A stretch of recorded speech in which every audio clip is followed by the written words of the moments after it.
for us across this province. It's also been a tough weekend for CBRM. CBRM lost a long-time municipal councillor, Ray Karouche.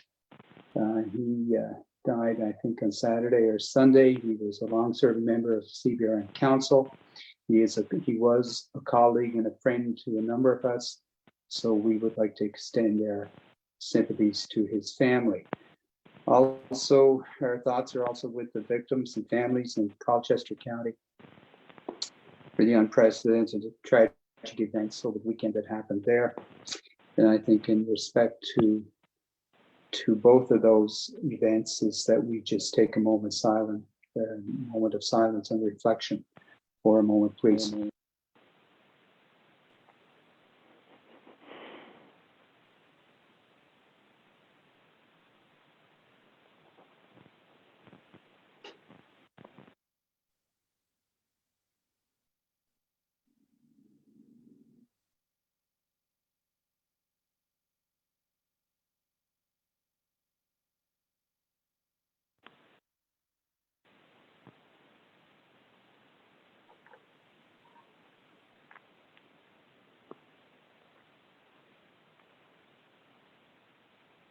Thank you very much.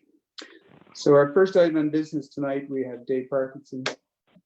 He is the chair of the Physician Recruitment and Welcoming Committee for the committee, one of the committees that have been set up in Victoria County for physician recruitment in the southern end. So we'd like to welcome Mr. Parkinson to our virtual council meeting tonight. And Dave has a short presentation that he's going to bring us up to speed on what the activities the committees have been up to. So we'll turn it over to you, Dave, and the floor is yours. Once you're done with your presentation, we'll probably open it for questions and comments from any of the councillors. So you okay with that, sir? Yes, I am. Thank you very much for the invitation. I appreciate the opportunity to come here and be able to fill the council in on the steps that we have taken as a new committee in order to, further the effort that the county had put forward into recruitment over the past number of years. I don't want to, go into all of the details, but just as a reminder to everybody, back in the fall of last year, 3 of the physicians came to county council. They indicated that they had some very significant concerns regarding the ability to get more physicians into the facility, the Victoria County Memorial Hospital. In particular, I remember being at that council meeting and Dr. Trebo and Garcia having some, general comments that weren't as maybe pointed as Dr. Genge might have liked. He really referred to it as a crisis, and I think many of us felt that was an appropriate word to be used. The county then thankfully took it upon themselves to chart a path forward that would facilitate community involvement. I was at that initial community meeting and subsequently got involved with the Physician Recruitment and Welcoming Committee. After some meetings with the larger group, the groups broke down into what originally was 4 committees.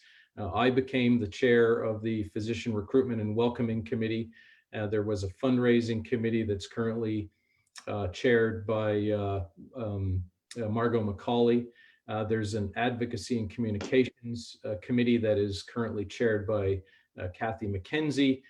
There's a 4th committee that's not really a committee, I suppose. It's more of a group of interested volunteers who have said, look, if anything comes up, we're here to help. You just have to let us know. As committees, we have met many times since we sort of really formed in late last year. And we've met both as individual committees and we've met as groups. We've also met one time with the Victoria County Hospital Charitable Foundation. through that effort, it's been a bit of a struggle to really understand what our role was and to figure out how we can best move this recruitment exercise forward. And in doing that, we were very fortunate on the Physician Recruitment and Welcoming Committee to have the attendance of both the facility administrator as well as the attendance with physicians at each of our meetings. So it really gave us an opportunity to understand what the needs of the facility are and what the best way forward is.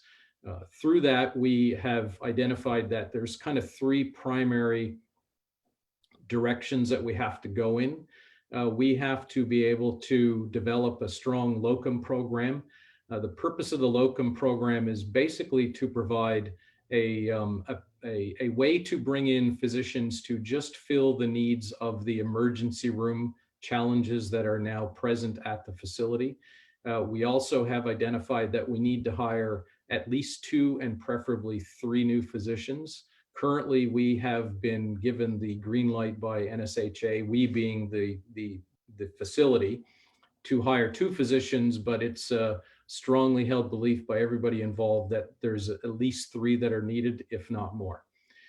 We also identified that there really needs to be a facility expansion. Now, I put the word expansion in quotes in the document that I sent through, because it doesn't necessarily mean that an expansion of the physical building is required. It means, though, that there is an expansion of how services are provided, either through a separate a facility. For example, it could be a separate structure where the collaboration and the physician activities occur from a clinical standpoint, but yet that expanded space has to be very closely connected to the main hospital itself, because all of the physicians have a role both to play in the well-being of the hospital as well as in the well-being of the clients that they serve. So through that sort of primary grouping of objectives, we further identified that we needed to really figure out how to step up our game relative to recruiting physicians. We very quickly realized that we're frankly in a competition to bring physicians to this area. And we're in a competition with our neighboring facilities in our neighboring communities.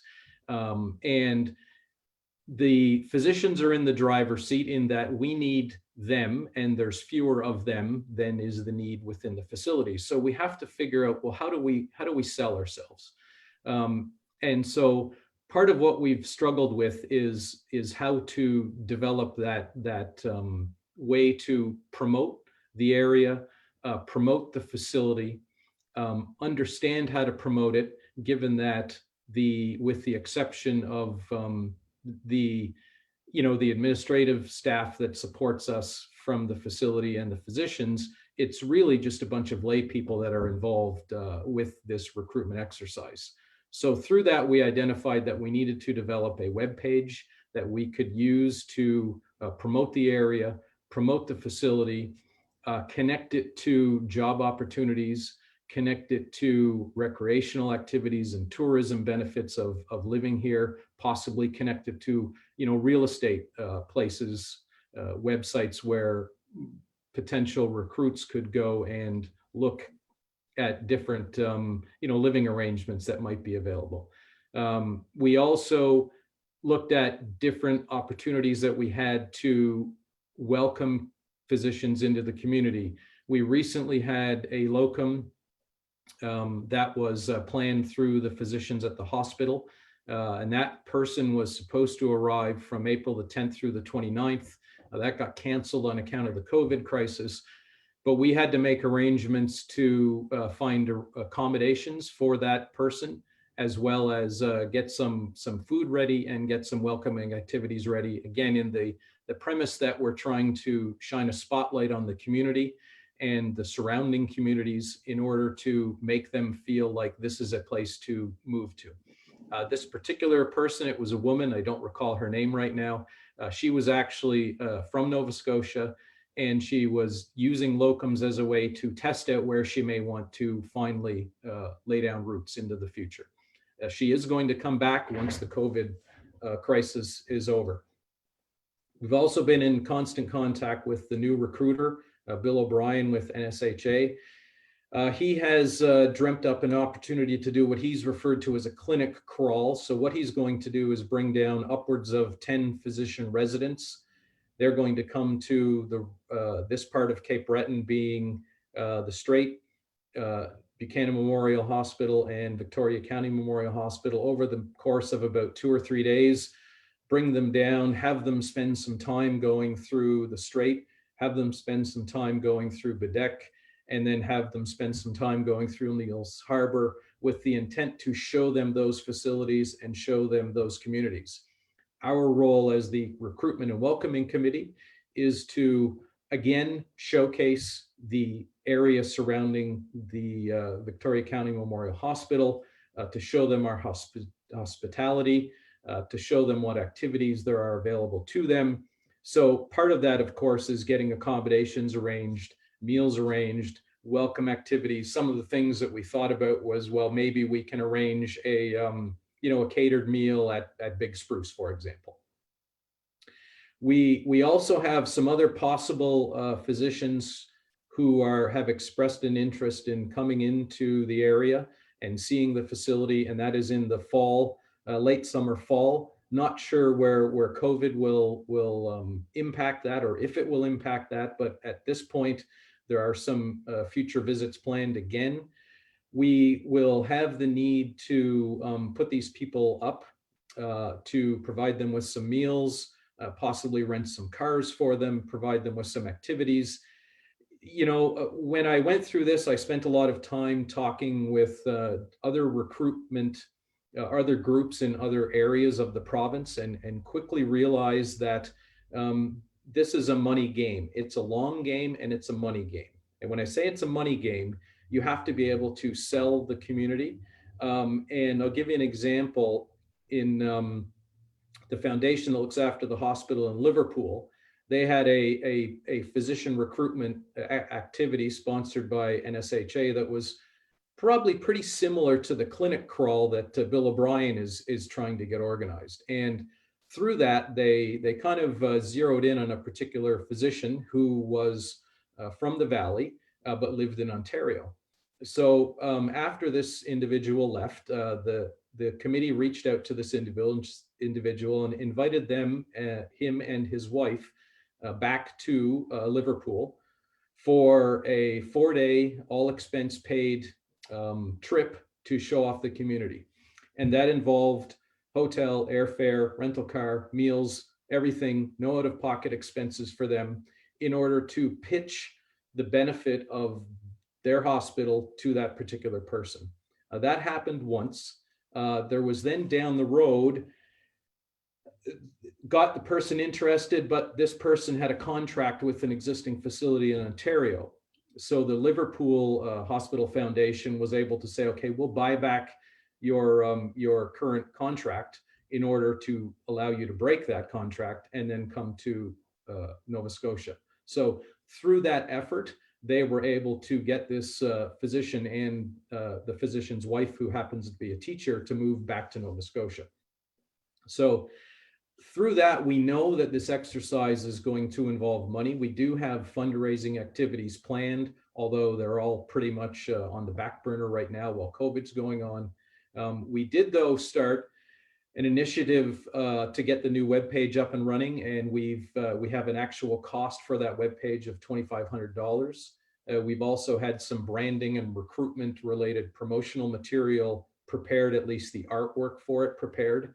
That cost for that artwork preparation was $500. We know that we're going to have promotional material printed.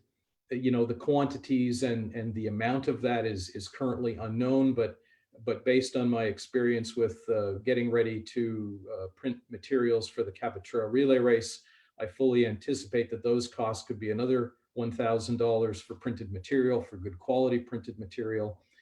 We also know that we're going to have to pay for accommodations, for meals, and for welcoming activities. A lot of those costs are not definable until we have actual dates and we have actual numbers.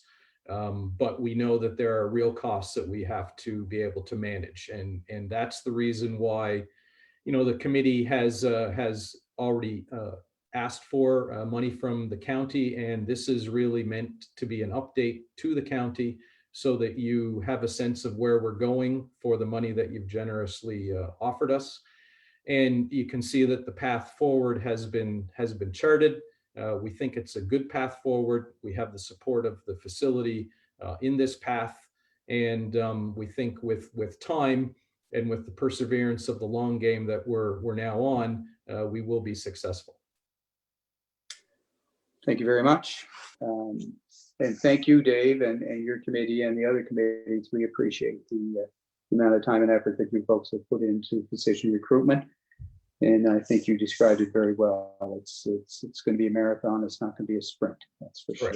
Yeah. So I think what we'd like to do, just given it is a virtual meeting, that we would certainly open it to any questions or comments.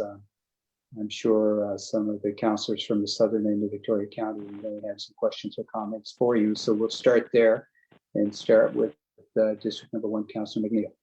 Any questions or comments? No, just a comment, David. No, I want to thank you for all the work you put into this. It sounds like you've been busy over the last few months to get this committee up and going, and all three committees, basically. That council thinks that not only physician recruitment, but medical staff recruitment is one of the most important things for the county right now, especially with what's going on right now. So I want to thank you for all your work. Thanks. Oh, no, I appreciate it. And we appreciate that we didn't start from square one. We actually had some activities, some strong moves that the county had made in the past to get us going. I think the one thing it's worth noting that it's called the Physician Recruitment and Welcoming Committee, but the one thing that's also become very clear to us is that although we have an immediate physician challenge, we also have a nursing challenge at the facility as well. And once we can manage to resolve or at least help to alleviate the physician challenge, we then fully intend on moving this forward with a more broad recruitment exercise to retain, the number of medical professionals that we need to keep the facility going the way it needs to operate. Thank you, Councillor McNeil, and thanks, Dave. We'll move on to District Number 2, Perla. Councillor McLeod, any questions?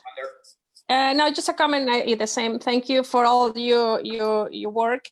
Last 2 years, I'm sitting in the committee, and we see the challengers and the good things happen when the committee go together. So anything we can help, and by my personal can help, just let me know. And I would love to be involved too for, welcome these physicians and show our county, and thank you for taking all this. And I know it's a long way, but little things counts a lot. So I like when you just move in the small things instead of just go to the big picture. So thank you. Yes, no problem. We tried the big picture first, but we realized our heads were going to explode, so we tried to break it into bite-sized pieces. Yeah, thank you. Thank you, Councillor McLeod. We're just going to jump up to Councillor Budge, just because he's in by phone. And I just want to check with you, and then we'll come back to District 4. But Councillor Budge, since you are by phone, is there any questions or comments you have for Dave? No, I just thank them for the job well done there. Yeah, thank you, Wayne. I appreciate that. And we're going to go back to District Number 4 with Councillor McGuinness, please. Sorry for the late start here. Oh, wait, no. Sorry, you hear me now? I'd ask you to speak up a little, please, sir. Okay, sorry for the late start. I have to admit I forgot. But Dave, thank you for stepping up to the plate. And I know you've done a lot of work, and you and your committee, and if there's anything I can do to help or chip in at any point, feel free to contact me. And you're doing a very, very good job, and thank you very much for being there for us. Okay, thank you. Thank you. District number 5, Councillor Patterson. Thank you, Warden. Thank you, David, for all your work on your committees that you've set up. A few years ago, this wouldn't be a problem on this side of the mountain. But as we all know, with the virtual closure of Northside General ER, people from Bulladree and further afield, of course, too, are going to Bedeck for medical services. As a matter of fact, I even did that myself about a month ago.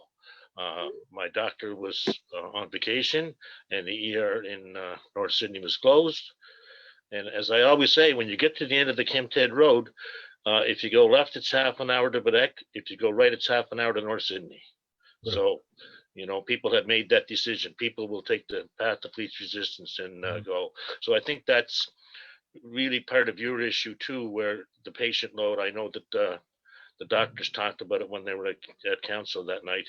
The patient load has increased dramatically. So, you know, we need the physicians for sure.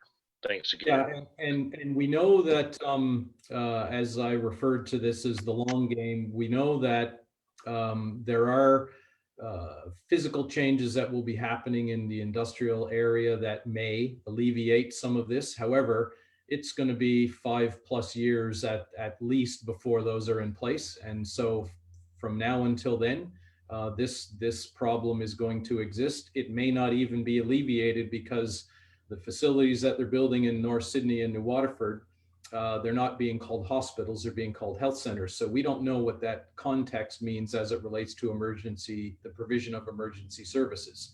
It could mean that they still intend on providing everything at the regional, which may result in the pressure still existing at the Victoria County Memorial Hospital. So needless to say, we're assuming that nothing's going to change, and therefore that's the reason and the fire under us to get the physicians in here as soon as we can.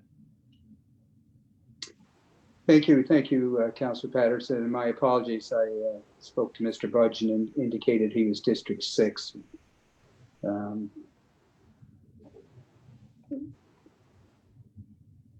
think I made an error there. District 6 is the Deputy Warden's district, so my apologies. And I should know my Victoria County geography by now.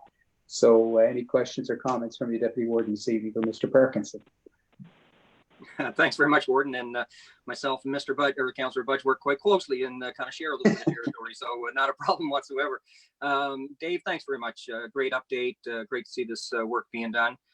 We are a little more fortunate north of Smoky with our doctors, but we do have doctors that wish to retire, and it's also critical down here. But we've been a little more fortunate than Bedeck, mainly because we don't have the influx from the CBRM. Because of our location, but we will be keeping an eye on how you guys proceed, and once we get through this pandemic, we will be working with our foundation here at Buchanan Memorial to push forward and hopefully attract some new doctors and other medical staff to our facility. But once again, thanks very much for all your work, and we'll be keeping a close eye and taking any hints that we can get from you as we move forward. Thanks very much. Well, yeah, thank you. I appreciate that. Just point out that we've actually, through the administration at the facility of Victoria County, we've reached out to Buchanan Memorial because our understanding is that that facility has a very strong locum program, and we're trying to understand, what we need to do to develop the same program for Victoria County. Thank you very much for your comments, District 6. We appreciate them. We're going to move to Councillor McDonald, District 8. No, I just want to say thank you, David, for all your work thus far. And as Deputy Warden had stated there, we're in pretty good position up here in the north end of the county. Look forward to further developments as they come about. And I want to just say thank you again for all your work. Thank you. Appreciate it. Just a couple of quick comments before we let you go, Dave. Again, want to thank you very much for your leadership in this, particularly in our community, and not only the council appreciate it, but the community itself does. And you know from being a resident of Bedeck that the hospital is still under siege. We still have a lot of traffic. This issue has been a little quiet the last while just because of what's going on in the current environment with the coronavirus. So we know that this issue is not going to go away, and we know it's going to resurface once the pandemic is lifted. Just one quick question for you. We know that you alluded to the fact that the planning is underway for both North Sydney and the Waterford and the regional itself. Have you had any opportunity to speak to anybody with the regional hospital planning committee to see how the changes that they are considering and planning and engineering, have they given any thought to what the potential impact could be to both our rural sites? We were just getting organized to get ready to do that. We, myself, Margot McCauley, and Kathy McKenzie had a meeting. We talked about the different strategies and how to divide the work, because initially when we got started, we were sort of we were doubling up what we were doing, and we needed to not make that happen so that we could get the most efficient use of the volunteer resources that we had. So at that meeting, we decided that it really was the Advocacy and Communications Committee's role to really go out there, understand what was happening in the future, understand how that was going to impact our facilities, try to do a little crystal ball gazing so that we could in turn back and advocate for needs for the facility. Like, for example, you're not changing anything down there in Industrial Cape Breton. You've only told us we can have 2 physicians. Well, now we want 4, and here's the reason. So we were all set to get that ball started, and all of a sudden everything went to heck on us with COVID, so it ground to a halt. But that is one of the next talking points that we have to deal with. Very good. Well, we appreciate the update. As you know, we've allocated money for funding the committees, and as you were requesting funding, we would ask that you contact the CAO, both to give us an indication of the amount of money that you require for the certain projects that you have going. Okay. So with that, are there any final questions or comments for Dave? Yeah, I'll just note there is money left in that line on the budget, last year's budget, which was already approved. So Dave, yeah, you and I can be in touch, and okay, we can figure out what we can allocate to you. Okay, great. Thank you very much. I do, Mr. Morrison, have one unrelated comment, if I could hijack the agenda for just a second, if I'm allowed to do that. Well, you just did, so go ahead. Now I'm just going to take off one hat and put on my Cabot Trail hat and just make sure that over the years, the county has been a tremendous supporter of the event. As all of you have no doubt heard, the event had to be canceled this year. We have only canceled it this year. We fully intend on starting it up again next year. We very much look forward to the continued support of the county, but we will not need the county's support this year for this year's race, obviously, because it's not happening. So. No, and again, thank you for that as well. We appreciate the update. We know that the event was canceled. It's unfortunate because we certainly look at that event as the kickoff to our tourism season. It is unfortunate that that and other events are certainly going to have a negative financial impact in our communities. And I would certainly encourage you next year to approach council and look again for our sponsorship. We certainly know the value that event has to Victoria County.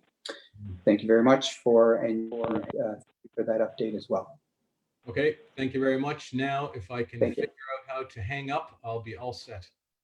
I think if you go up to the corner, it says leave meeting. You can leave the meeting, or you can stay for council, either one. Bottom right, Dave. Yeah, bottom right. I see. He's gone. Ooh. All right. Thank you very much. And we're going to move on. I'm just going to take a quick look at the agenda here. And we're going to look at the minutes for April 6th. That was the first virtual council meeting I believe we had. Those minutes were circulated to you some time ago. Thank you, Heather, for sending those out. Are there any errors or omissions in those minutes?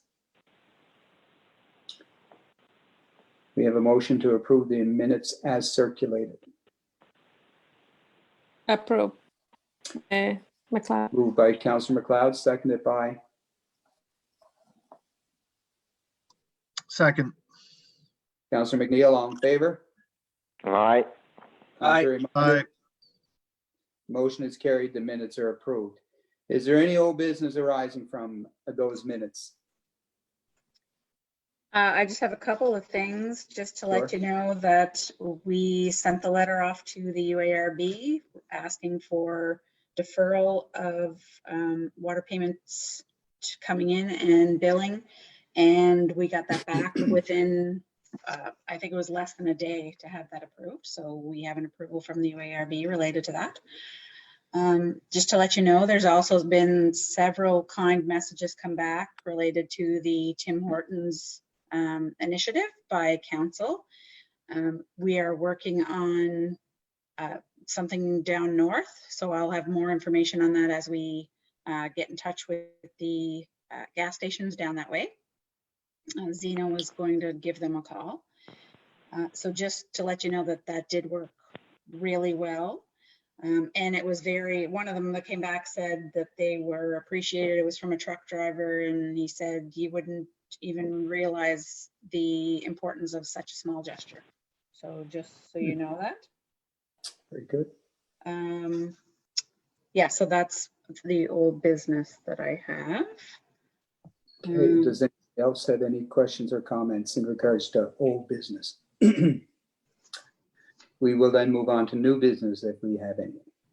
Just one thing, Leanne, like we made the motion last meeting to defer the interest for the water utility Yes. payment. Was that okay with UARB? Yes, everything we asked for, yeah, it was Okay. approved.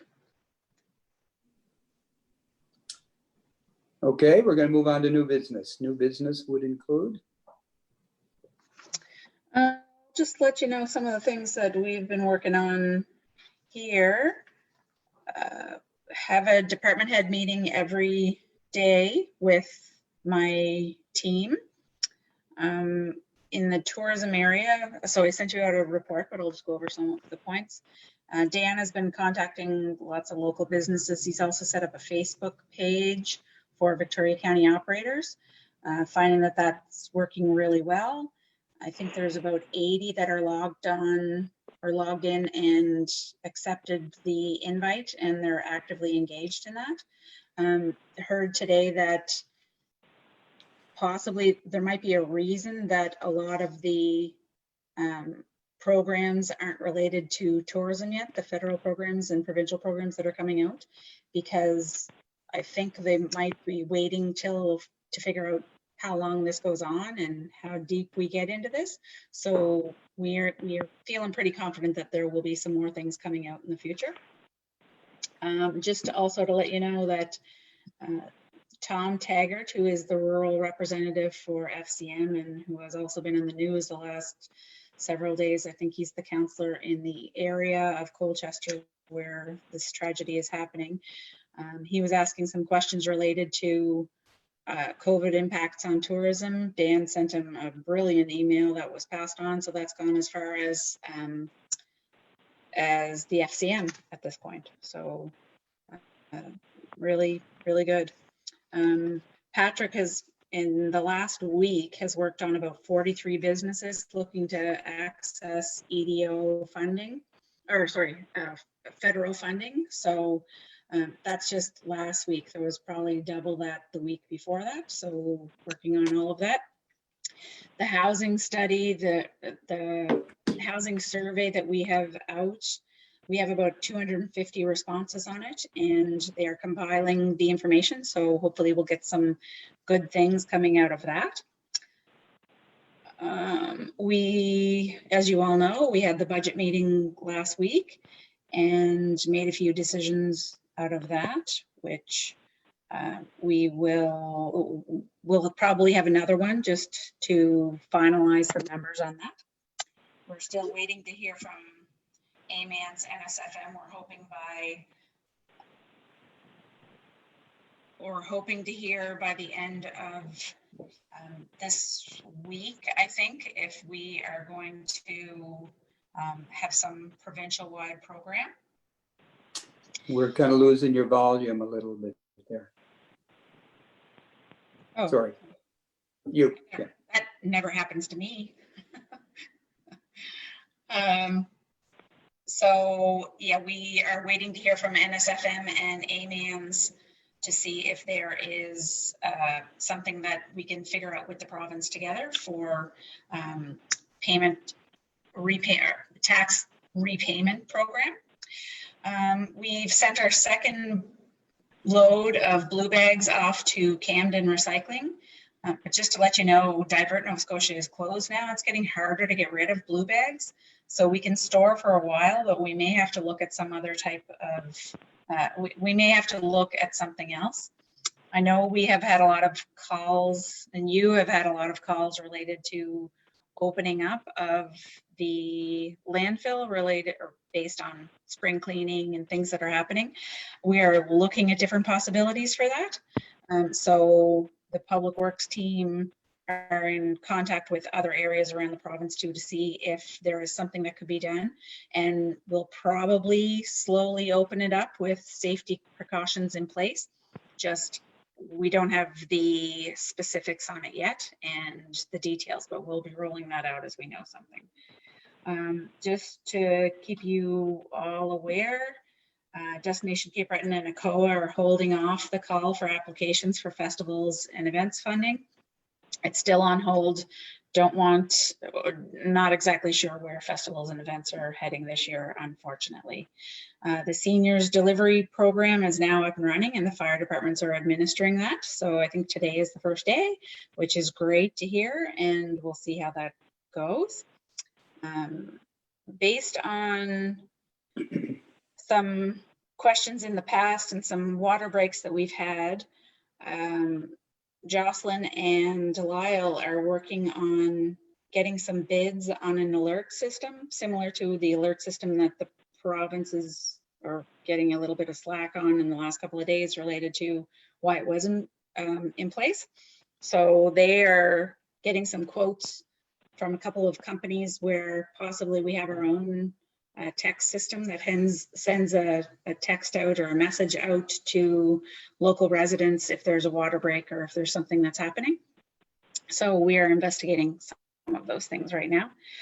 Also, just to let you know, on our last council session of April 6th, we had 389 views as of today, as of this morning, which is pretty impressive. So we may want to think about this way of the future, or this system as a way of the future. I also have a motion, we are possibly looking into PCAP funding. The PCAP system invites became available as of this week, and you can put in PCAP applications up until the end of May. We'd like to possibly get something in early. I know we were talking in the past related to the Ingonish water line extension for the development in that area. The PCAP funding that is available is probably not as big as we would like it to be, but it might be, based on the timing of this, it's probably better than nothing. So to put in a PCAP application, we need a motion from council or a resolution. So I'm wondering if I could have a resolution from council supporting the submission of a project for funding in consideration under PCAP. The project funding at this point for a water line extension extending past the hill for another bit of a distance. Total funding based on other projects around the province of about $570,000, and that's the water line piece of that. So we'd like to put in some PCAP funding. We might get some related to it. I don't know if we'll get a full third because it's not a huge piece that's available, but it might qualify. So I'm wondering if I could have a motion for that. Just before we do that, maybe just clarify that PCAP stands for Provincial Capital Assistance. Program, right, correct. Right. Yeah. Because Right. we're doing, I'd like to make a Meeting motion is that we good. proceed with that application. that's been moved by the Deputy Warden, or do we have a seconder for that, please? I'll second that. It was seconded by Councillor McGinnis. All in favor? Just a question before we vote. I wasn't clear. Is this the extension in Cape North? No, this is in Ganesh. In Ganesh? Okay, I didn't hear that part. Thank you. You're good with that now, Councillor? Yes. So Just it has been moved and seconded. Question, did you have a question before we vote on it, Councillor McDonald? Yeah, just in question in general, is that the extension that's going from English Harbour to Ski Cape Smoky? Is that in reference to that? Right, yes. There's no And, residents involved to that, is there? well, there is, we're thinking of if we're doing it, we're going to keep it up, going up the hill a little bit there. Okay. So reach a couple more areas. So yes, there will be, there will be the same consideration in Cape North as there is in Ganesh. So we are hopefully looking at a third from feds, provincial, and the municipality third will be made up of residents in the area and businesses that will be using it, and the municipality. Great, thank you. Just to understand that. So the motion is to apply for funding Correct. via PCAP for that water line extension in Ganesh. It has been moved. It has been seconded. All in favor of the motion? Aye. Aye. Contrary minded? Motion is carried. Thank you very much. Thank you. And that is all I have. Just one other little tidbit, an interesting thing to let you know that there's 28 people right now that are watching live on Facebook. Very good. Well, for those folks that are out there, welcome to council. Next item for council is taxation update. Yeah, so taxation update I received from Alex today. Just to let you know, today there's 1.133 million outstanding with 663,000 in current and 470 in arrears. This is compared to 1.3 million outstanding this time last year, which had 749,000 in current and 557 in arrears. So this is a difference of about 174,000 total, which is to the good. So 86,000 better in current and 88 better in arrears. So while we're seeing a slowdown in collections, we're still receiving payments and are holding our ground, at least for now. So again, that's the work of that's a lot of hard work to bring us to this point. And it's so disheartening to see that this is happening, that COVID came up just when we're starting to get our feet underneath us. So anyway. Thank you. And again, we recognize the efforts of staff to improve the collection again this year. We appreciate that. And if you'd let staff know, express those comments from council. Next item up for discussion is Department of Transportation Infrastructure Renewal concerns. We'll start with district number 1. Yeah, there are a couple of things. There's a couple of areas in Jamesville, Iona, Grass Cove area with the shoulders of the road are subsiding. It has to be looked at right away. I think TIR is aware of it because there's the pylons in every hole, but you never know. There's one area on the way to Grass Cove. There's a hole right in the middle of the road. There is a pylon in that too. So hopefully they know about it and we'll look at it ASAP. Also, potholes throughout Iona and across the bridge in Iona are getting worse by the day. They have to be filled in soon because there's going to be a front end of the car taken out pretty soon. And again, Just a reminder for the grading throughout the district and when it becomes dry enough. That's it.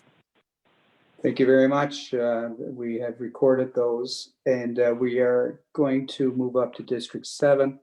And again, because Councillor Budge is joined in by phone, and once, if you have any, Councillor Budge, we are going to accept them and then probably put you on mute because we're picking up a little background noise. So Councillor Budge, do you have anything TIR concerns? No, I have nothing. Thank you very much. We will drop back to District number 2, please. Councillor McLeod, any TIR concerns for your district? No, no, not in this moment. I know this is spring now, and we're just waiting for the crews going out. No, not yet. Nothing. Okay. Thanks. Thank you very much. District number 4, Councillor McGinnis. Sorry, you'll have to. There you go, sir. Oh, I'm sorry about that. The number one concern is there's been a pile of damage done. I know they did a wonderful job, and I actually commended the TIR. I know at some meetings this winter for the great job they were doing. And I guess no fault of their own, but it's hard to see these posts for the guardrails. And when they try to widen the roads, well, what I'm getting is there are hundreds upon hundreds of the support pylons on the back of the guardrails that are damaged seriously, and it's going to be a tremendous amount of work to have them fixed. So I know they should be made aware of that. And if you travel along the any parts of especially the rural areas, they were doing a great job to widen the roads out, but the posts behind the guardrails are really in a bad condition, and I think it in case of an accident, it would possibly have an effect on a car going in the ditch as opposed to the guardrails are there to keep cars out of the ditch, and that's the concern I have. And the other one, of course, is the ferry in Englishtown. I've been in contact with Mr. McCulvich in Halifax, and was assured 10 days ago that things were ongoing and that we were going to have it before long. And he had a concern about distancing issues with the staff, and I brought up the issue of foregoing the fares, and he kind of verbally guaranteed that there wouldn't be any fares taken because of the COVID-19 situation, where they wouldn't accept, they wouldn't be going to cars to accept the fee. Right. So that's a sort of a positive note, but in the meantime, they're all free now that the ferry's not there, but hopefully they're going to have it there before long. And that's about it, I think. Thank you.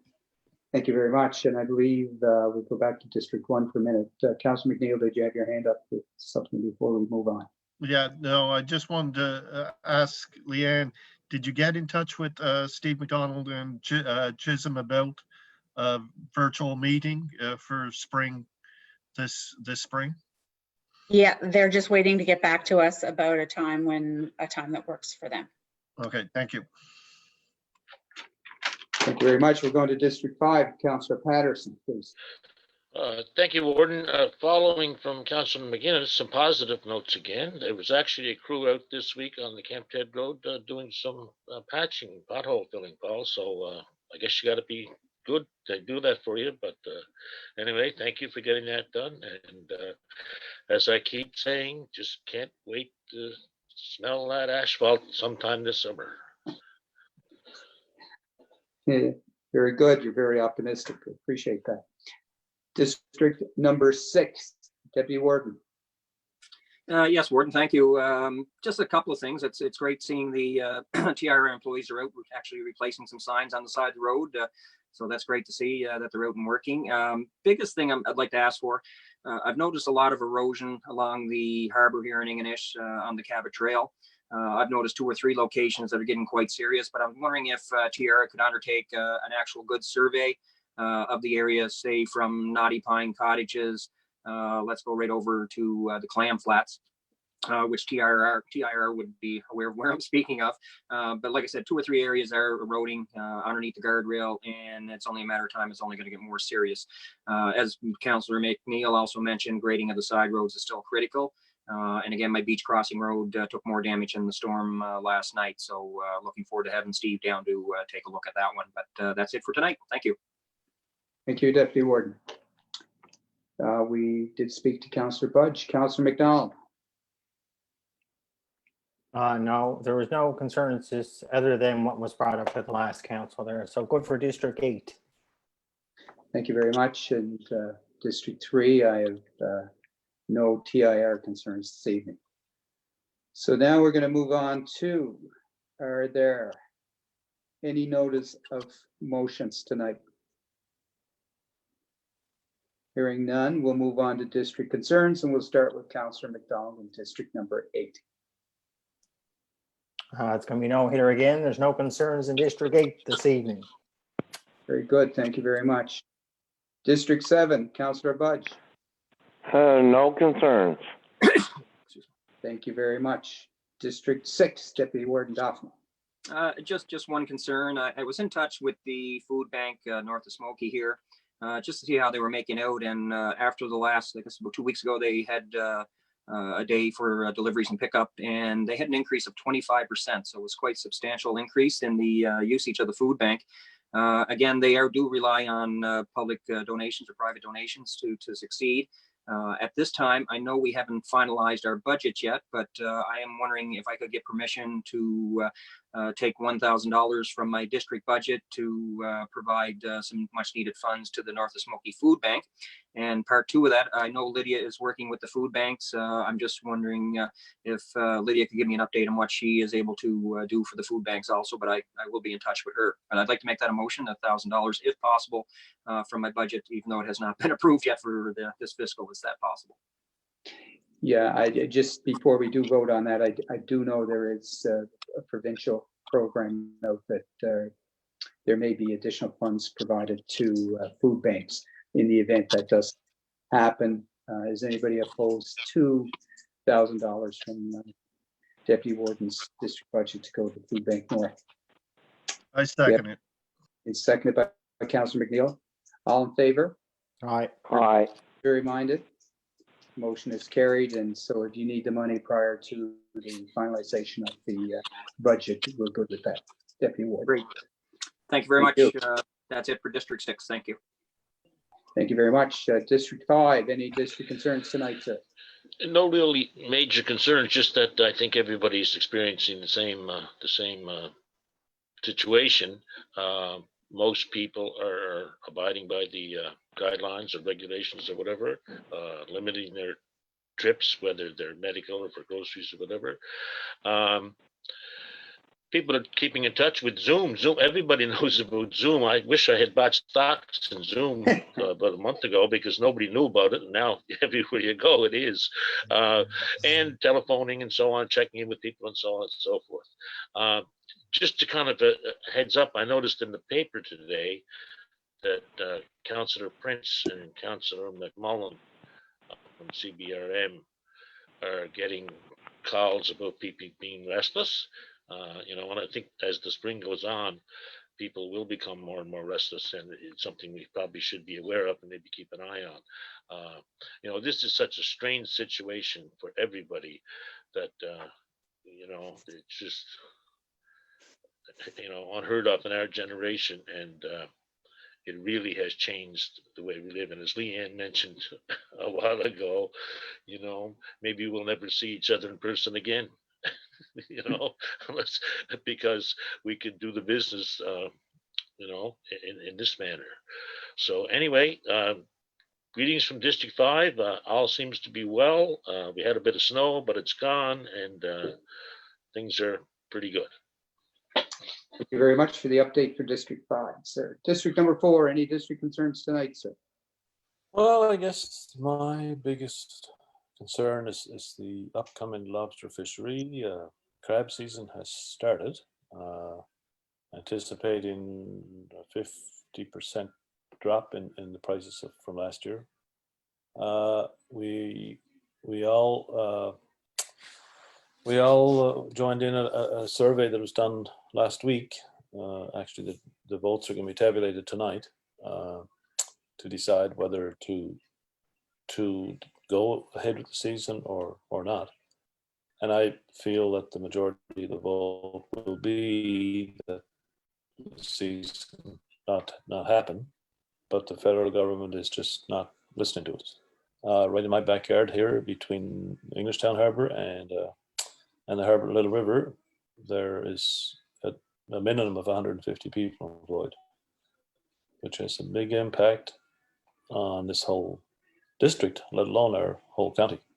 And that's only 2 harbours of many that are in our county. I think it's dreadful that the feds are not listening to us. If we get their stocks of $3 for lobster, people think that every fisherman is a multimillionaire. Well, I can guarantee you they're not. And if you can't operate for $3 a pound, we did 30 years ago, but you can't in today's world. It costs $3 to catch them. And there's talks of limited amounts coming in, and it's just a big concern. I really am afraid what's going to happen. It's looking like they're not going to listen to us. We've been lobbying all types of organizations that we have within our county, within our fishing district, but to no avail. And hopefully this vote will give another message, but we'll just keep our fingers crossed. And while it's in my thoughts here, my memory's not good, as many of you know, tonight is an example. And I just wondered about the amount of proceeds that we gave to the Chemtrail Relay, and I'm not sure what that amount is. Maybe somebody could share that. Does anybody know? $8,000, I believe.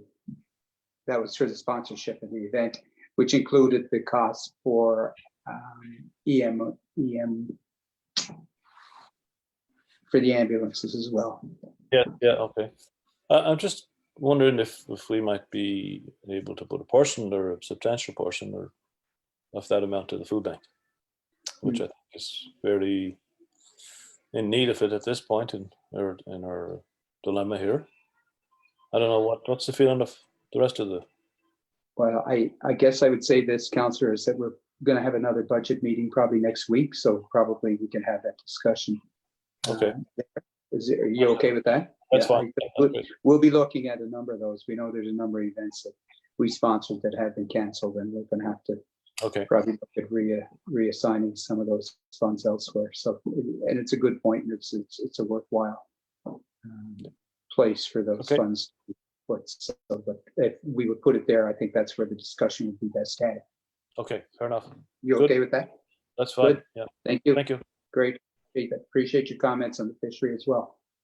Going to drop down to district number 2. Yeah, it's like a comment, mostly concern about speak with the CEO about this. Some residents they start doing some spring renos, and all for example, the roof, all that debris go. They have to wait until the landfill will be open. So it will be good if we can remind the residents if they're going to do some renovations, just aware the landfill is not open, and the only way they can take that will be in a commercial. They will have to call some commercial company to take that, and will be open for to take that garbage. So I just would want to put it in it to the people can read it and about that. It's only that one concern. Okay, and I think if I heard earlier, CAO had indicated there's going to be some discussions about some solid waste with solid waste staff. So could we put that on as a concern from council when you have that discussion with the Director of Public Works? Yep. And that's why we're having the discussion with Public Works, because we're hearing from council that they're hearing from residents who are interested in possibly going in. So it might be a day a week that it'll be open to the public. So we're seeing what is safe for all and what we can handle. So, Yeah, because people is going to start with the rains, with the weather is getting better.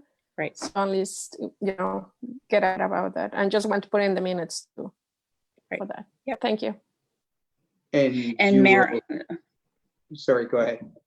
I was just going to comment on Meryl's comment related to moving funds from the Cabot Trail Relay. We also did talk about at our budget what we would be doing with funds that did not get spent this year on the areas that we thought. So we know that we've created a new COVID line on this year's budget, which has not been passed, but we know that there will be more areas in COVID where we're going to have to chip in. Okay, thank you very much. And when you have the conversation with the Director of Public Works, you'll notify us of what changes, if any, will be made, and there'll be a communication group from the communications officer in those regards, so residents will know, both north and south. Very good, thank you very much. Is that it for District 2? Yes, it's all. Thank you. Thank you very much. District 1, any district concerns? Just an FYI to residents in the area that COVID posters that are on the website and Facebook too, they can print off. But if individuals can't print them off, some posters were delivered to the Little Dipper store in Iona. There'll be some at the post office, and I have some here. So if they want to get in touch with me, if they can't print them off, they can call me. Thank you very much. No district concerns per se for District 3. Just want to mention that we had mentioned the fisheries and its importance. Tomorrow, CAO and I have been asked to have a conversation with BABDA. We're not sure what that conversation is, but I suspect it'll have something to do with the impact that the current pandemic will have on the tourism industry as we move forward, and particularly as it affects Victoria County, in particular, this area. So we will be sharing any information, if any, becomes available from that. The other item I just wanted to mention is that CAO and I are asked, as are all wardens, mayors, and CAOs. There is a weekly NSFM AMANS meeting. It is on Wednesday nights at 6 o'clock. It is just for an hour. It is chaired by Mayor Mood from Yarmouth as president. They ask for questions, so if you have any questions specific to Victoria County or your district, if you want to forward to us, we could include them. But generally speaking, they're fairly generic concerns that are faced by most municipalities in the province. So if you have any particular concerns that you want brought to that venue, certainly email us. So that's it for district concerns. We are going to move on to committee reports. Are there any committee reports? Does anybody have anything they wish to? I know have difficulty having committee meetings because of the current atmosphere and environment. However, I know there have been a couple of committees that have used Zoom as well for those. So is there anybody that wishes to comment or bring an update on any committees that they sit on? I want something. Sure. It's just for the safety senior officer committee. They have a party line just because we are now in Facebook and we are in more open to the public. I just remind them the party line is Mondays, 1 to 3 p.m. It's something for seniors over 55 they can just walk, just talk, and it's just for take the installations out, be a part of something. And they want to start with a senior lunch, virtual senior lunch next Wednesday, 11 to 12. this information can see it in Senior Safety Program, Victoria County, Cape Breton Facebook page. And all the information is there, so they can be involved. So it's just more or less like I just tell them it's some stuff for them they can start doing in the day, you know. That's it. Okay, thank you very much for that update. Appreciate it. Any other committee updates, please? None? Do we have any bylaws this evening? None? Do we have any policies for review? Sorry, I was on mute. We don't have any new bylaws or policies. However, we are part of a program that Cape Breton is now taking part in, and we are taking inventory of the bylaws that we have. It's an initiative island-wide, and we have contracted out to Portside Law, I believe, and the province is involved in this, and we are looking at inventorying our current bylaws that we have, and if any of them are outdated, we will be looking to get rid of them or to update them, and then also checking to see what other bylaws there are around the island and seeing if we can get similar bylaws. So we are trying to standardize the templates related to the bylaws on the island. So just to let you know that this is a project that is going on right now. Thank you. And I also sat in on a training educational session last week about how to familiarize yourself with virtual or online meetings. And as a result of sitting in on that session, they did send out a generic bylaw for having virtual meetings. We don't have a policy, as most municipalities don't at this point, because it's as a result of the pandemic. So maybe we'll circulate that policy for our next meeting, and you can have a quick review. But I suspect we'll be meeting in this fashion for probably the next month at least. So we don't need the policy per se, but it would be perhaps nice to have one. And if this one is available and meets our needs, I think we can adopt it. So it'd be a good practice, I suspect. So if you could circulate that, Leanne, I would appreciate that. And finally, let's get my any correspondence?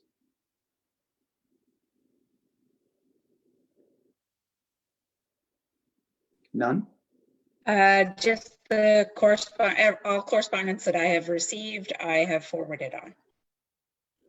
Okay. Our next schedule, we need to schedule a budget meeting.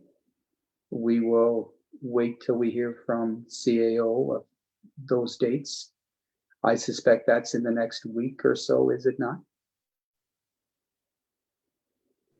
I'll have to check with the CFO, but it should be in the very near future. Yep. Yes. Okay. And our next council meeting is? I don't know if we have scheduled another one. It may depend on Norman's schedule, but possibly May 4th. I'm thinking we may have put those dates. How is your schedule for May, Councillor McDonald? Oh, let me just check here. As of right now, the 4th looks fine. Okay. So we will schedule May 4th as our next council meeting, and more than likely it'll be a virtual meeting.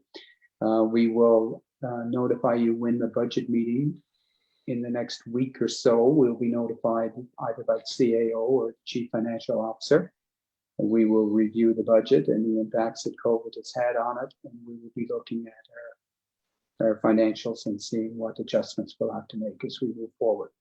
Are there any other questions concerns to bring to council tonight? Maybe we'll just end on a positive note. Did any of you hear Terry Smith from Destination Cape Breton on CBC late last week? They've started a program, 30 Days for Thanks, I think it's called, and they're honoring people on the front lines. And he was asked by the interviewer, well, who come up with the idea? And the person, our Dan Coffin, is the man who come up with the idea. So kudos to Dan. You'd be behind the scenes on that one, but your influence is being felt. Thanks very much. Very good. It's a good point, Councillor, and we'll note that in the minutes. So very good. And thank you, Dan, if you're still with us. So are there any other, I just want to thank council and staff tonight for going through. This is not always the easiest way to run a meeting, but you folks were excellent tonight, and I appreciate your cooperation. And each one of these, we're doing better, and give you marks for tonight. And we'll be talking to you because we won't probably be seeing you for the next couple. I move we adjourn. Could I have one more comment, if you don't mind? Yes.